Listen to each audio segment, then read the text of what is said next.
at this point. How are we still saying this? It's been since 2016. He didn't reshape anything. These are all the same hogs plus new guys that he brought on board that didn't vote. He didn't hijack the Republican Party. He is a continuation. He is a continuation of the Republican Party policies. He just made it more open. Like, it's just straight up. Instead of lying, or instead of hiding behind like more liberal focused language, he just said at the top of the hour there's a 3-minute ad break, right?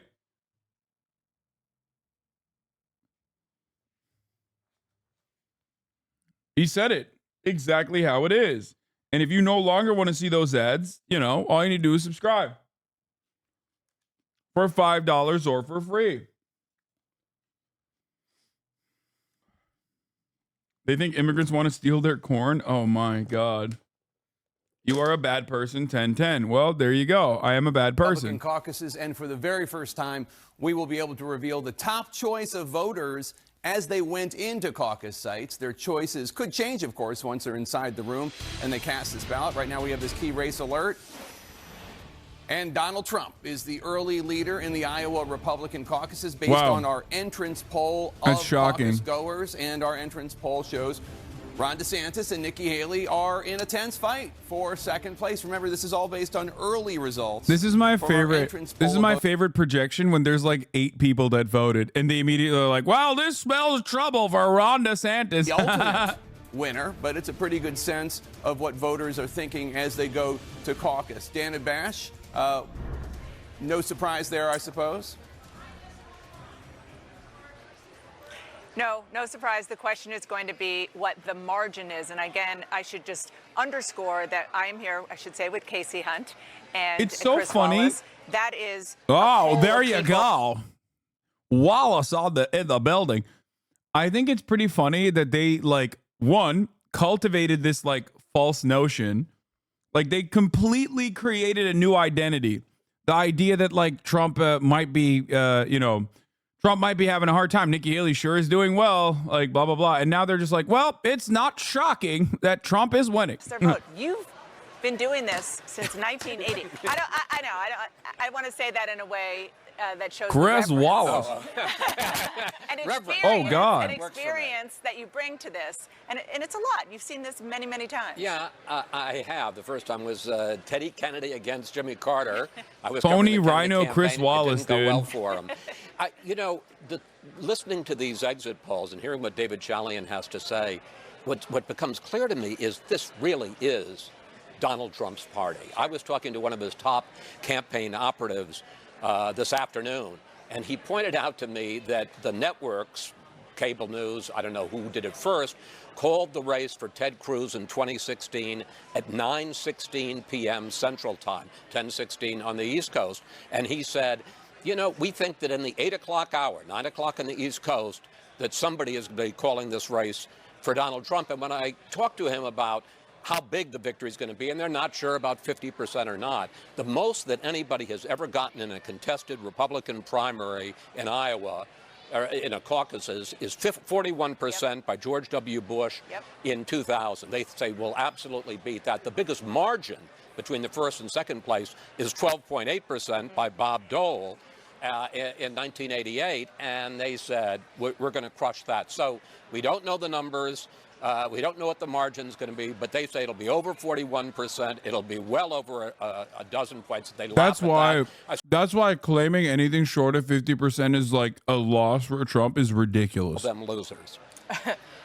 The reality here, I mean, everyone I've talked to says, okay, Chris Wallace did a good job of describing exactly what historically this means. Of the Republican Party, anyone saying that if Trump under 50%, performing under 50% is a loss is ridiculous. Other than Trump, I do think that's a little bit of kind of wishful thinking on the part of the party that has been, I mean, you can call them never Trumpers. I think at this point there's kind of an other than Trumper, universe out there. And I think the real question is, and the thing I'm going to be looking for about the second piece of this race is really how long is it going to continue? Only because if Ron DeSantis comes in third place, I think it's likely, and I've been talking to sources. Yeah, Trump didn't win this in 2016 because he was an outsider. It doesn't mean anything in 2016, but now obviously Trump is not going to lose the Iowa caucus. If he lost the Iowa caucus, that would be a problem because Trump is not an outsider now. To snowball her momentum, he is an insider. Is to come in second here. He was the president. Listen, this is very, very close in 2016. Donald Trump lost to Ted Cruz by about 5,000 votes. The difference between then and now is vast. But when it comes just to the organization of the campaign, it has been remarkable to see. I was here in 2016 to see the difference. It's a real organization. Now, you would say, okay, he's a former president. He should have one. But it is something that will, no question, help him, particularly in the areas, not like where we are right now, which is very crowded. It's a suburban area. The roads are plowed. The rural areas where it is very, very much Trump country. There are certain numbers that we have all learned right now that are very important today and will be utterly useless tomorrow. One of them is that there are 1,657 precincts in the state of Iowa, and the Trump campaign has what they call a caucus captain in a white hat, gold lettering, not surprised, in each one of those precincts, and they are ready. They are totally organized. As we get ready for the actual votes to happen here, I want to go back to David Chalian, who has more information from the entrance polls.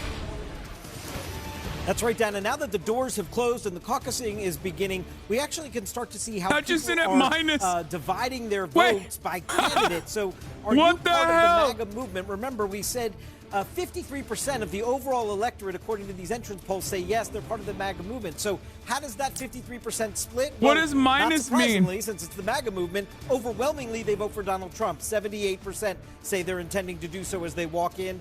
10% of MAGA voters for DeSantis, 9% for Ramaswamy. And again, probably not surprising that Nikki Haley is down at 3% among this cohort in the electorate.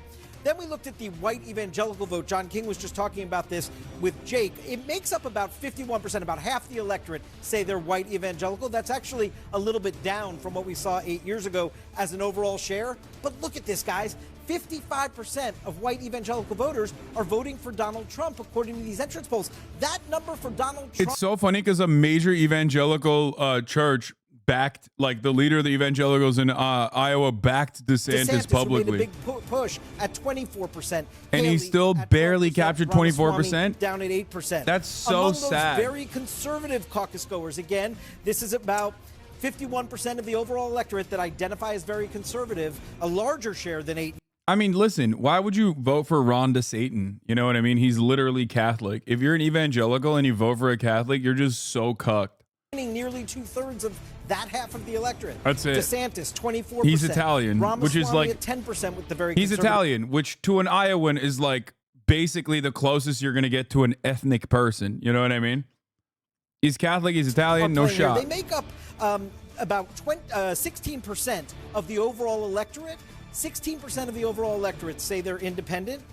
Donald Trump is winning independents. He's got 47%, more than doubling Haley's total at 20%. She's basically tied with Ramaswamy there at 19%, and DeSantis is pulling in 14% of the independents. Again, a small slice of the Republican caucus-going electorate. They're only 16%, but even Donald Trump is winning independents big.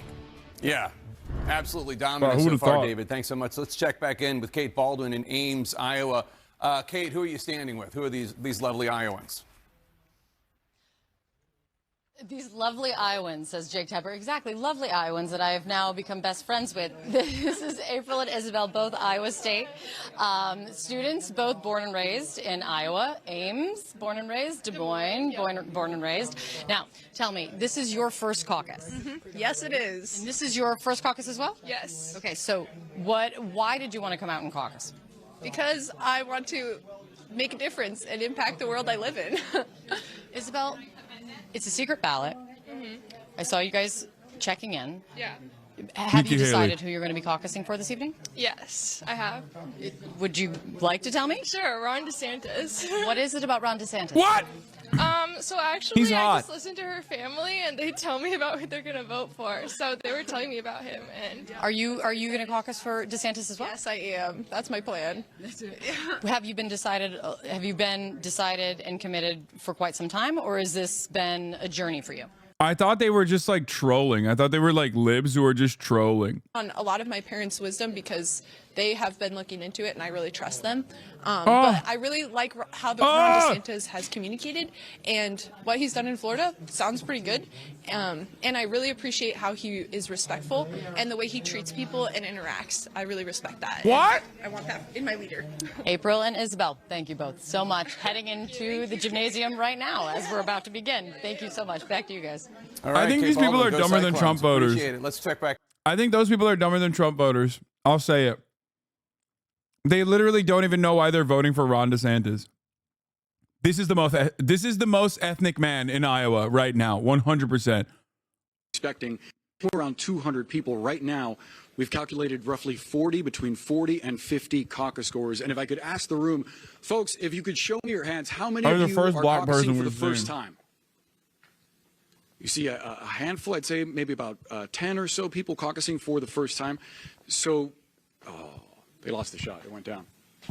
Thank you guys for doing that. We can still hear you. Boris, we can still hear you if you can. Camera fell apart No? when Okay, they showed we're not one but two black people. We can't see you, but we can hear you. But we're gonna wait for you guys to hopefully get the weather gremlins under control. And let's check back in with Dana Bash, who's in Clive, Iowa. Dana, you there?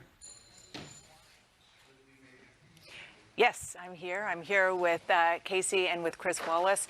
As we were talking about earlier, this is the biggest caucus site, and because of that, we are going to see. Forgive me, they were doing a prayer behind me, so I want to be respectful. What?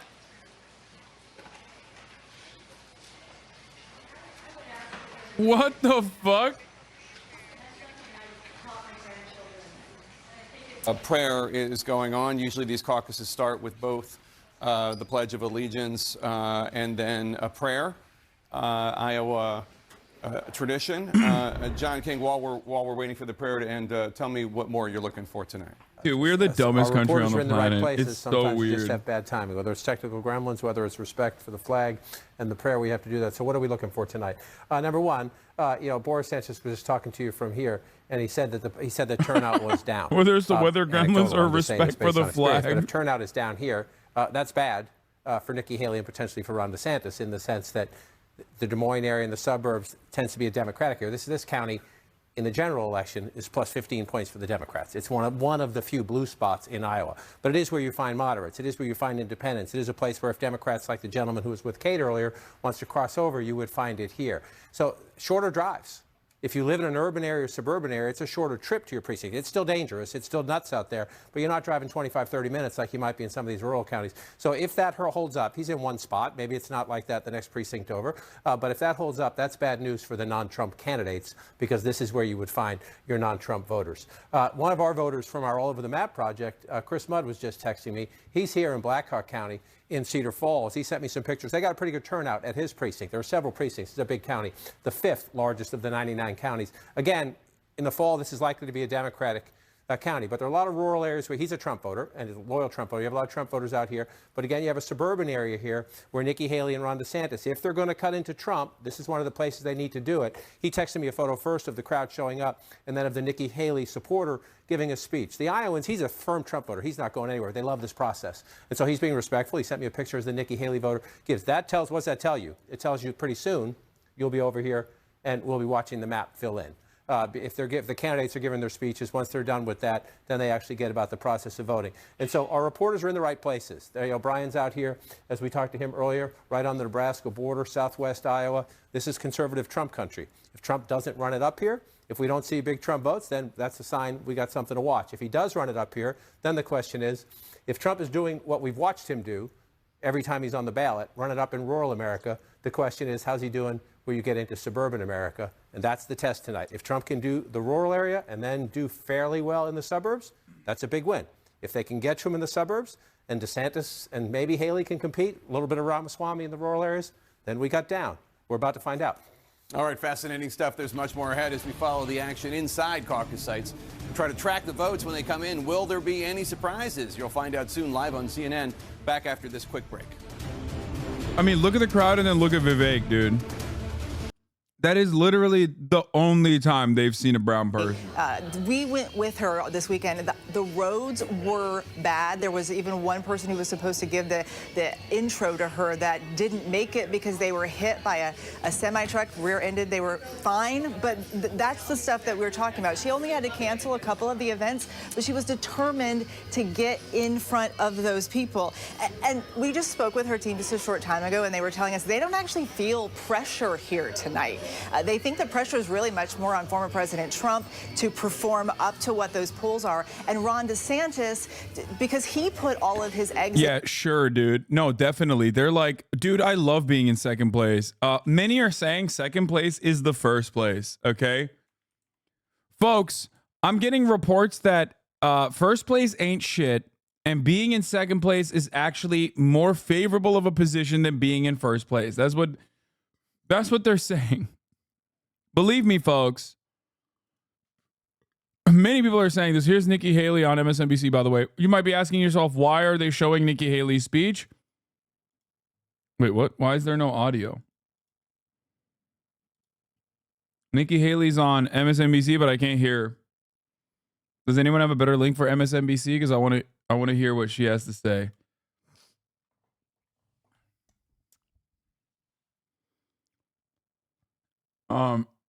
Is it possible for a candidate to run on a specific set of morals and completely flip when in office? Yes. You mean what most Democrats do, like regularly? Yes. More Vivek Ramaswamy focus group gems. Iowa voter on Ramaswamy. I'm not being prejudiced, guys, but I don't like his name. I don't like where he came from. After 9/11, I still harbor a lot of hard feelings.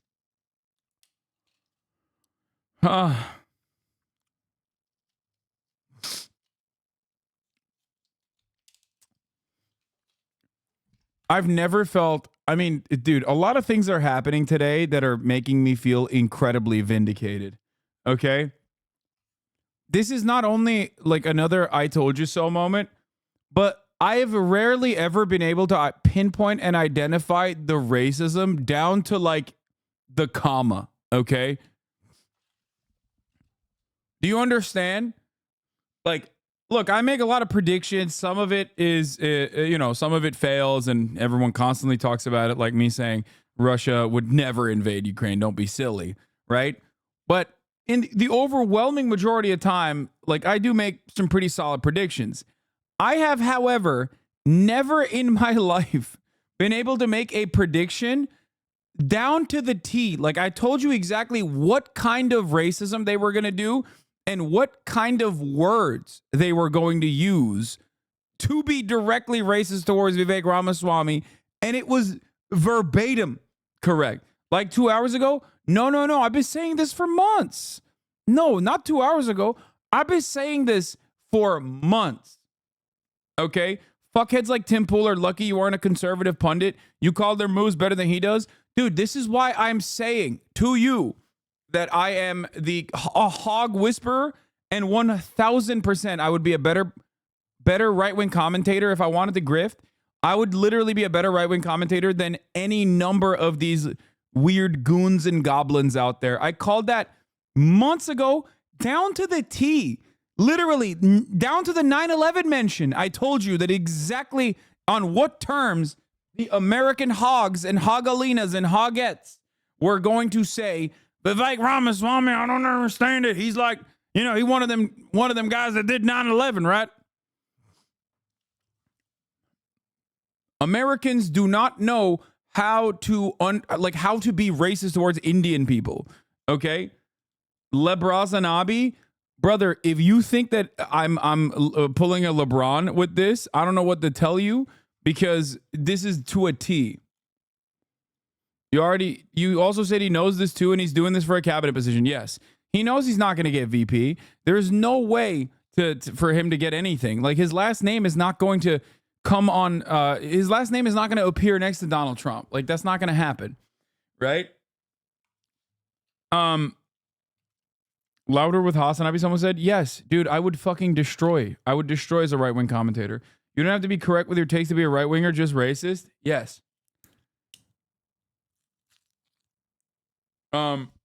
Anyway, regardless, runs deeper than that. And, you know, David French has articulated this quite beautifully. It's that Trump has in some ways become religion for a certain section of the American electorate, and especially for evangelicals, that it's not about the virtue anymore. It's about the vice that Trump expresses.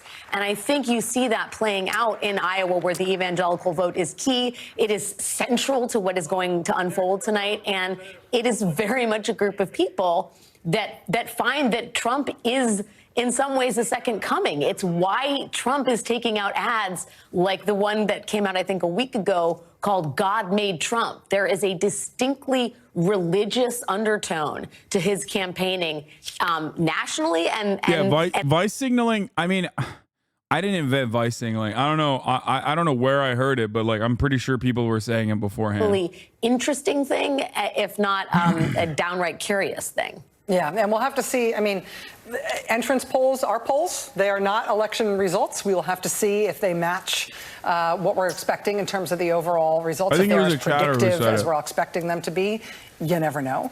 Right now, we've been watching live caucuses underway in places like Waukee, Iowa, and Sioux City, and Storm Lake, and Davenport, and Des Moines, where we just saw Nikki Haley herself speaking on behalf of her own campaign. We're going to take a quick break.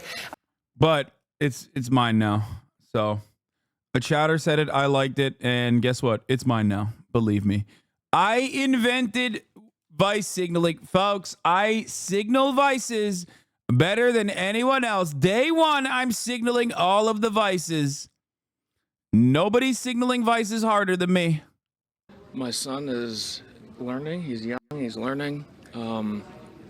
We stick together as a family. Bro, he's got a Minecraft jersey on. We're just trying to be supportive and hopefully make America great again. That's what we need. All right. I can tell by your hat who you're probably going to vote for, is right? Is everybody here? Is this Trump family? All right. Thank you, thank you, thank you, Allens. We appreciate you all for coming and talking to us. We appreciate you. And it's about to start, right? The county's about to start. Jake, back to you. All right, Sarah, thanks so much. Donald Trump is visiting a caucus site in Clive, Iowa. Let's dip in and listen to that. Yes, my goat. China to pay $28 billion to the farmers of our country because they took advantage of politicians. Wait, that's literally false. What? I mean, okay. Well, I shouldn't be shocked that he's lying, I guess. Farmers, and it's not going to happen, and it will never happen with me. I stood up for ethanol like nobody has ever stood up for it. It has a big impact on Iowa and some other places, but in particular, you. I feel like forcing your Minecraft loving child to go and caucus around smelly old people in the middle of an afternoon is probably the most surefire way that they're never going to vote Republican again, right? I assume that there is 0% chance that child's becoming a communist, okay? That child in like 3 or 4 years is going to be in this community being like, dude, I hate my father. He's so fucking annoying. Like, he's such a psychotic hog. I mean, half of this community is exactly like that kid. Anyway. Former President Trump is speaking, trying to get anybody here who is undecided, or maybe people who have come here and thought maybe they were going to support somebody else to be on his side. And, you know, this sounds so basic, but listening to him, it's crystallizing in my mind that all the other candidates are saying what they would do. He gets to say what he did do. And he's going through a litany of all of the things that he did when he was president that people in this room love. On issues from immigration to international security. He even talked about the trade war that sparked with China, and he helped. And he helped to give $28 billion to farmers, many of whom were helped in this state. Well, first of all, when he walked in the room, the reaction was electric. Everybody, there may be people here for a lot of other candidates. There was genuine excitement. Everybody stood up, gave him a standing ovation. I completely agree with you. And it's interesting, he's not, at least the part that we heard so far, he's not talking about 2020. He's not talking grievance. Although I just heard somebody scream, "You didn't lose." But continue. Well, you can't help the audience. But I mean, he was exactly saying how much better the country was when he was president than it is now. And I think you're going to see, I'm told, an increasing focus on Biden and a general election, in a sense that, assuming that he does well tonight, that let's get this nomination over with and unite and fight Joe Biden. Yeah, I mean, I think, the thing that we can't lose sight of is that this really is a race between two incumbents for all intents and purposes in Joe Biden and Donald Trump. Donald Trump is one of the most famous men on the entire planet, right? It makes sense that he has been the front runner all along. And I think what really has driven that dynamic is that no other candidate has made a convincing argument against him or shown the country that they can stand up and become or be a bigger deal than he is. It's so true. And what you said about the way that this room changed when he walked in and the people here realized that he was here, it's a reminder that one of the main reasons that people love him and people don't love him, but in this case, it's the people who love him, it's because of not just what he says, but how he makes them feel. It is his, the reason why he has been so incredibly successful with the people who are what do people say? Stuck to him and would walk through fire for him. And I've met a lot of people like that here in Iowa. That's awesome. Here. Gives them oh, I can't vote for him because what are the things that they tell you? What answers can I help you provide? Or just Well, the only one I've had, and I couldn't even remember who said that to me, but they mentioned it's dark skin, and they think Muslim right away. And so I kind of set them straight on that, whether they believe me or thought I was covering for it. I don't know, but I can't hear anything that she's saying. I can't understand it. But anyway, that's right, folks. 2024 decision time. Let's get to the khaki Karnacki themes man as these himself. votes come in tonight we're going to be getting to. So let me just start going through them as we got a fifth one in right now. We'll start in Lyon County, far northwest Iowa. He's dark-skinned and Muslim? Religious. Oh my God. Of all the 99 counties in Iowa, this was Donald Trump's second worst county in 2016, the first time he ran. Look, you can't even see him on our list of the top three right here. This county speaks to the heart of what we were talking about. In 2016, evangelical Christians, especially church-going evangelical Christians in Iowa, were skeptical of Trump. Some were hostile toward Trump. And boy, did you see it in Lyon County and in northwest Iowa. Now, this is not all of the county. This is a fraction of the county. But Donald Trump is at 72% here. A county he got absolutely blown out in 2016. Deeply evangelical, deeply religious. Again, we'll see more vote coming in, but this is hinting at what that exit poll showed. The explosion, the more than doubling of Trump's support with evangelicals, and it's a complete reversal of what we saw when this county reported its results back in 2016. Take a look here at Hancock County. We got about 8% in. Again, it's just a scattering, but the significance of this county, this was Ted Cruz's best county in Iowa of all 99 in 2016. And Donald Trump, again, in the early vote running near 70%. This is also, Hancock County is one of 42 counties. Yeah, obviously you can't make a comparison to what Trump performed like in 2016 when he was an outsider, especially in the first caucus, versus where we're at now. Like, these guys love him. Winning big, and from DeSantis' standpoint, could DeSantis win any of them? Because that's where he's going to need votes if he's going to make a statement. Well, look, again, this was Cruz's best, and there you see the early return. This was Trump's second worst in Lyon. We just showed you the early return there. We also have Keokuk County reporting a little bit. Significance of this county, we talk about that difference between college and non-college educated voters. This, of all 99 counties, has the lowest share of college educated adult. The adult population, the lowest share of degree degree attainment. And again, speaks to a strength of Trump we just saw in that exit poll. Certainly the early returns from Keokuk reflecting that strength with non-college voters. Take a look over here by the Mississippi River, Des Moines County here. Again, this is one of those counties. Iowa had more counties than any other country in the United States that went Obama 2008, Obama 2012, Trump 2016. I know it's impossible, but do you think Trump could win? Just curious. What do you mean it's impossible? What do you mean? It's currently impossible for anyone to win but Donald Trump in the primaries, in the Republican primaries. If you're talking about the general, Trump winning is very possible. I mean, it shouldn't even be close because it's a candidate who lost going up against a candidate who won. Except it is definitely very possible for him to win.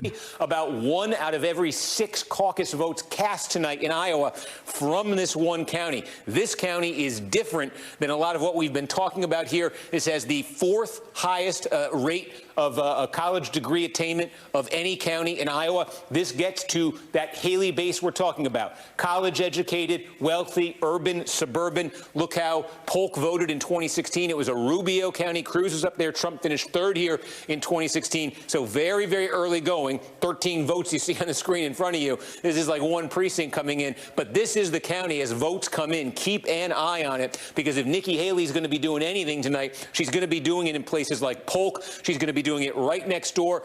Dallas County, big suburban county right outside Des Moines. Marco Rubio with a similar coalition won this in 2016. She'd have to do it in Story County. This is where Ames is. Iowa State University, home of the Cyclones.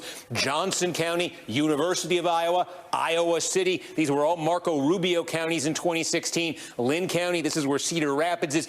Why are people not as racist to Haley? What do you mean? Her name is Nikki Haley, and most people don't know she's Indian. That's it.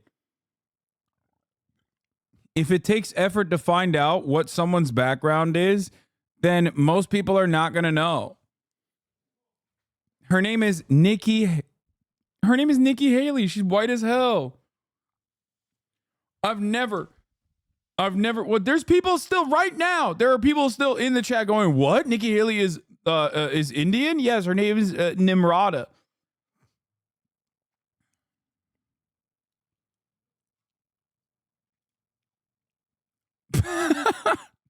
At the panel, Aaron, not a surprise, but still, this is the earliest I can it's remember over, ever calling boys. such a thing. Damn, that exactly. was Both things are true. Not quick. a surprise, and yet it is 8:30 Eastern. Those caucus doors opened 30 minutes ago. And here we are, Caitlin, with a projection, and you could see it in those entrance polls, but I mean, it is very decisive. Yeah, and the question for Trump's team really here is how big is this victory going to be? They expected for him to win. Obviously, if he did it, it would be like a meteor striking the earth in their world.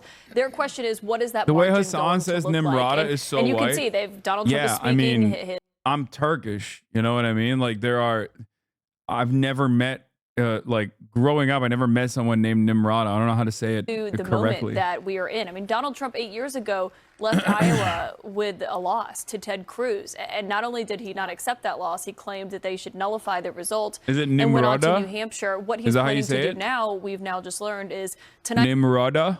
New York. And tomorrow he'll attend the opening arguments of the E. Jean Carroll trial, where the jury is going to determine how much Did I he get it owes right? Did I in get it good? damages and that. And then he'll be going to New Hampshire tomorrow night after that. And it just speaks to how he is really balancing the campaign trail and the courthouse here in these moments. And so we will likely hear from him tonight.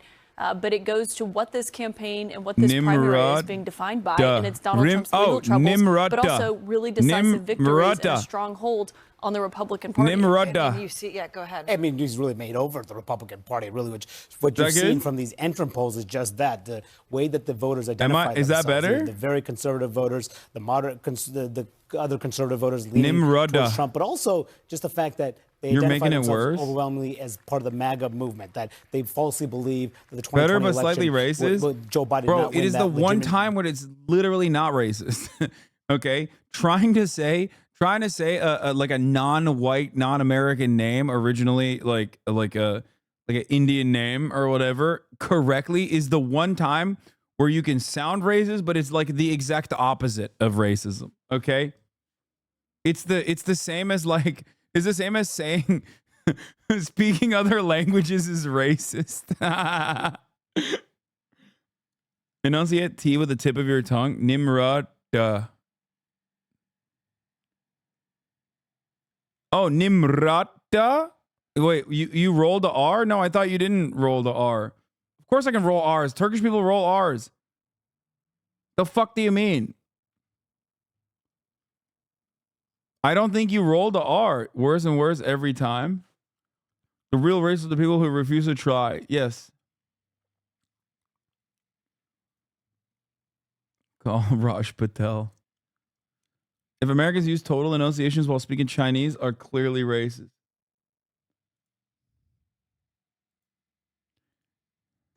Nimrata. Wait, that's it? Nimrata? Nimrata? Nimrata. Nimrata?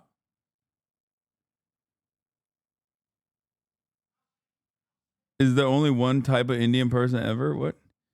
Okay, well, I was just trying way harder than what it needed, what it necessitated. They want to go back to Trump in so many ways. They've been saying that. These candidates have been hoping that maybe they could change their minds. We will see what the real numbers look like, but the task for Haley and DeSantis will be to fundamentally shift the thinking of a large swath of this party. That is we just have to be honest with folks, that is a very heavy lift in Iowa. It's still a heavy lift even in New Hampshire. And then as you get beyond that on the calendar, it gets harder and harder and harder. The only other thought that I would add to that is that what Ron DeSantis and Nikki Haley are hoping for is that there is a stumble, that something does happen with Trump's legal issues to where they would be there in the wings. The issue for people like Ron DeSantis especially is money. You can't stay in the race very long if you don't have a lot of money, and his campaign and super PACs have been burning through it. And so that is a question of the longevity of their campaigns depending on how they do tonight. But they're hoping to be that Trump alternative. All right. Dude, and, 1%, less than 1% of votes, then they called it. We've made the projection. The votes are still coming in. Anderson, I'll say one thing. You know, Sarah Seidner talking to the Allens kind of stood out, right? I mean, he had his Trump hat on. He was very clear who he was voting for, but it was interesting that they were saying they were first-time caucus goers, right? So Trump supporters, and they wanted to have that turnout, wanted to have that voice, and maybe that's what we're seeing here in these early results. I miss Doug Burgum too, It's an Chatter. extraordinary, not surprising, but still extraordinary so early. Alyssa? Well, Donald Trump's literally broken every rule of politics. He campaigned the least of anyone, any of the top tier of candidates in Iowa, showing up the least, frankly, because he's been in court quite a bit. Yet he has won, and it's going to be likely a question now of how big of a margin. His team thinks it may be as much as 50%. We're going to see kind of a taste of what the general will look like very quickly, because tomorrow, as Caitlin said, he's going to be in New York for his defamation trial. Then he's going to go to New Hampshire. Then he's going to have to jump back here for a number of other cases that he has coming up. So he's broken the rules. It's worked in a primary because he is kind of the dominant force running as almost an incumbent. But that's a lot tougher in a general election. For anybody thinking that this race goes on for Nikki Haley and Ron DeSantis, it's very difficult when they don't even go after the front runner. I mean, at this stage, how can you make any inroad on the front runner if you don't really discuss the front runner? Well, and also, you know, the idea that finishing second here so far back is any momentum. It's not a race for second. It's a race for relevancy. And everyone's losing except for Donald Trump. And, you know, if you look at the entrance polling we've done, if you look at the expected results here, this Republican Party wants to give Donald Trump one more shot. No way. Guys, are you serious? Dude, what? That's so crazy. Dude, that's wild. What? No. What? No, stop. There's one significant demographic that Trump has a real advantage in, and it's called Republicans. The others are relying on independents, on Democrats, and that's why New Hampshire is more competitive, because New Hampshire invites independents, and it's easy for independents to participate, and they generally do it. But even in, bro, sometimes it really doesn't take much. As far as analysis goes, sometimes sometimes it's quite simple, okay?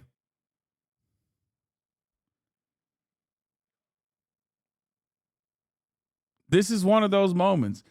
the media for the past week or so has been trying to be like, yeah, Trump is number one and people really want him. But also, like, what if it was Nikki Haley, who's awesome and we like her a lot?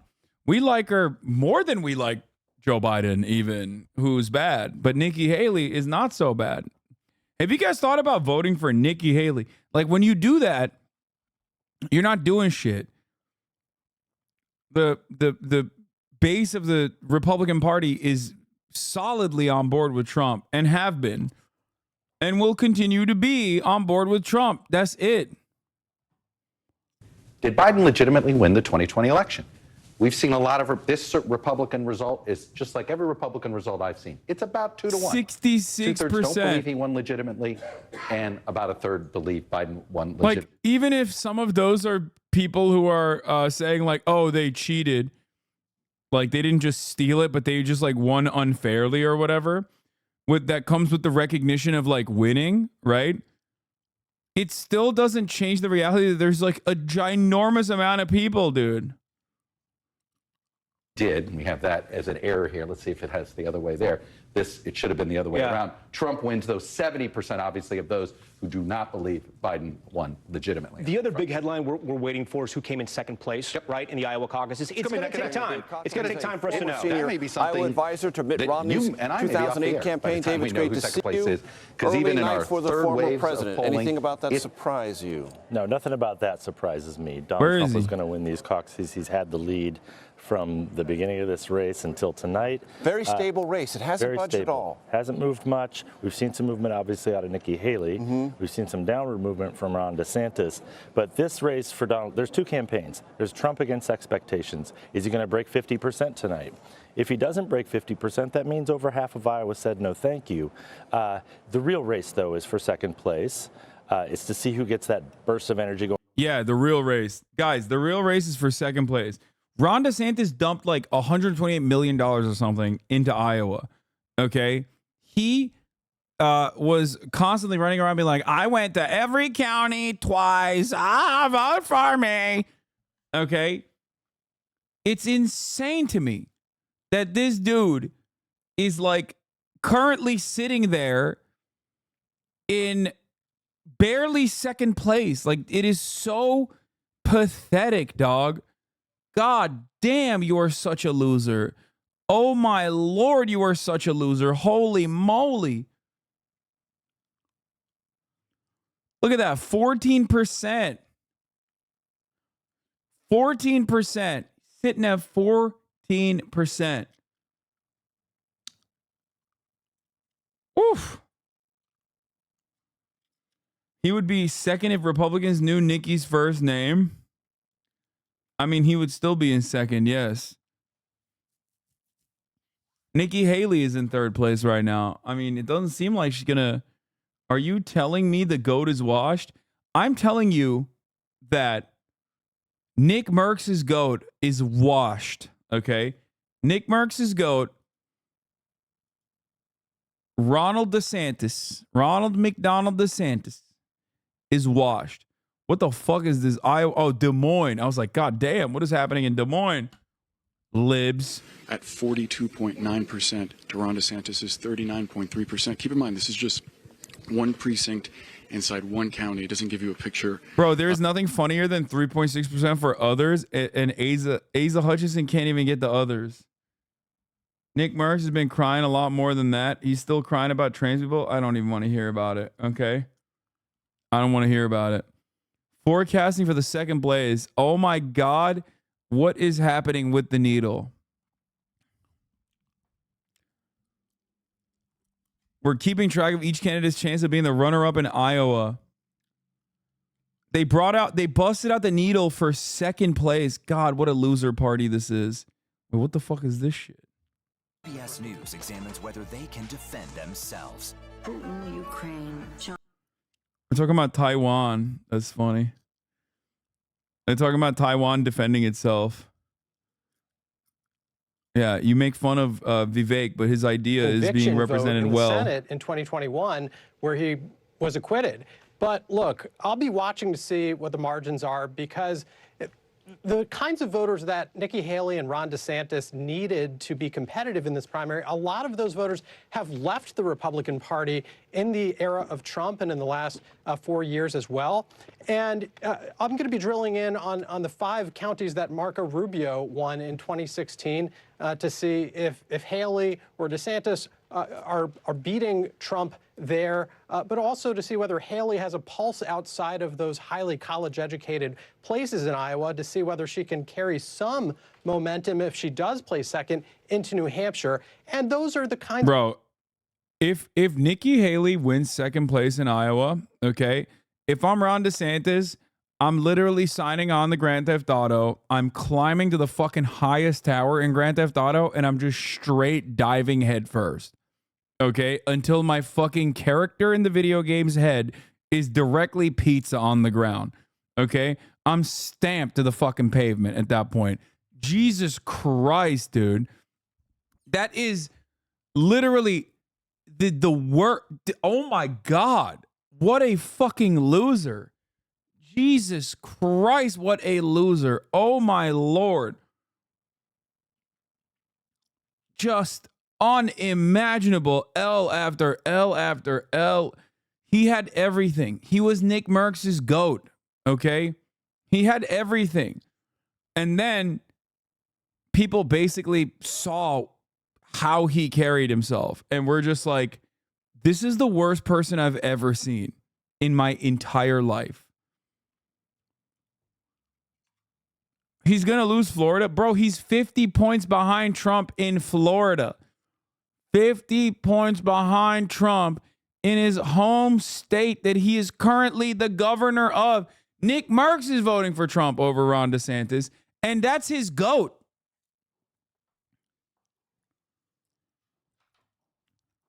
I love the idea of Nick Merckx being like a still to this day, like a diehard Ron DeSantis loyalist, though. That's pretty funny. McCain lost the Iowa caucus in 2008. It's been a long time. You have to go back a ways to find an Iowa caucus winner going on to win the Republican nomination. Obviously, we've never seen a victory quite like this one. What do they have to do? Look, Nikki Haley has staked her campaign as much as Ron DeSantis has on Iowa on New Hampshire.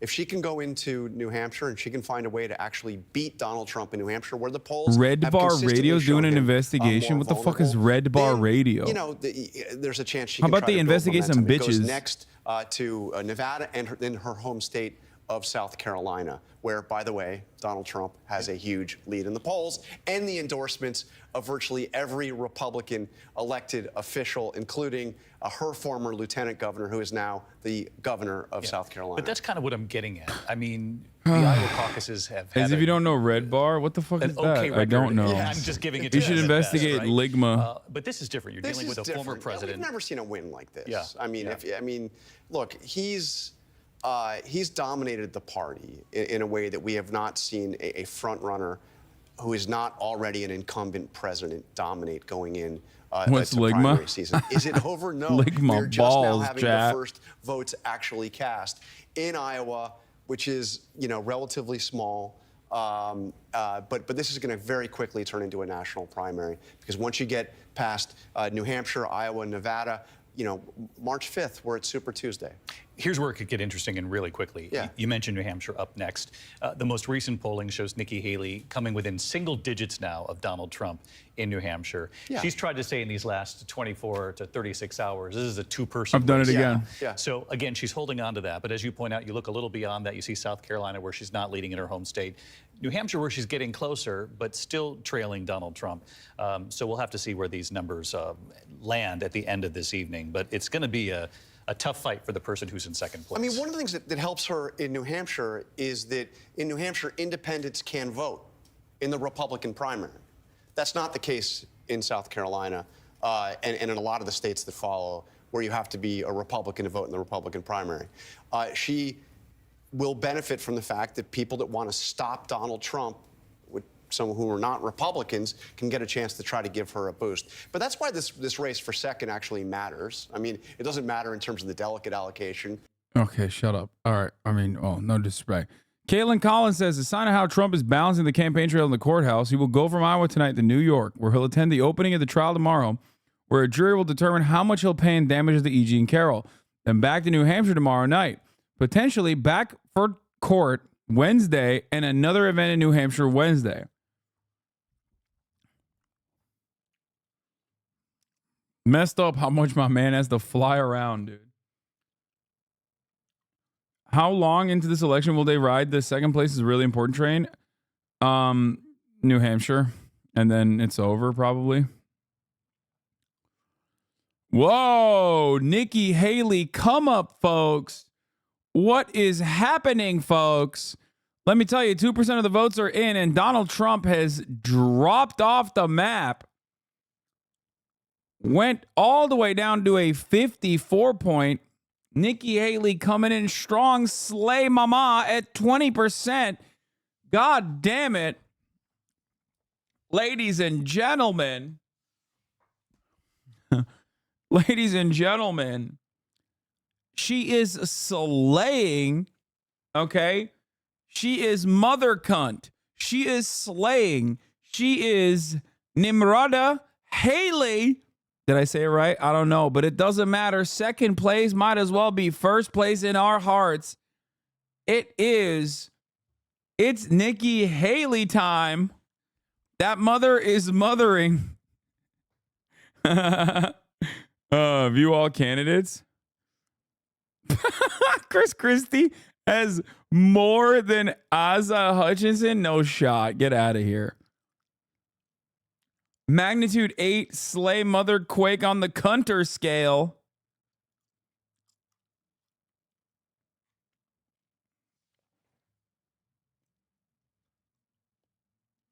Wow. Who the fuck is Ryan Binky? It's Ryan Binky, dude. You would have more votes than Asa. There's at least 5 Hasanabi hits in Iowa. Oh, 100%. I could get 5 people to caucus for me.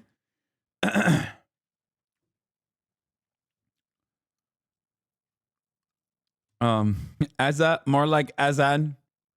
I'm a Hasanabi hit in Des Moines, Iowa. I'm sorry. Oh. Not this weather, you can't. If I made a push for it, I could. I mean, who in their right minds is like, I am such a diehard loyalist Asa Hutchinson fan that it's minus 40 degrees.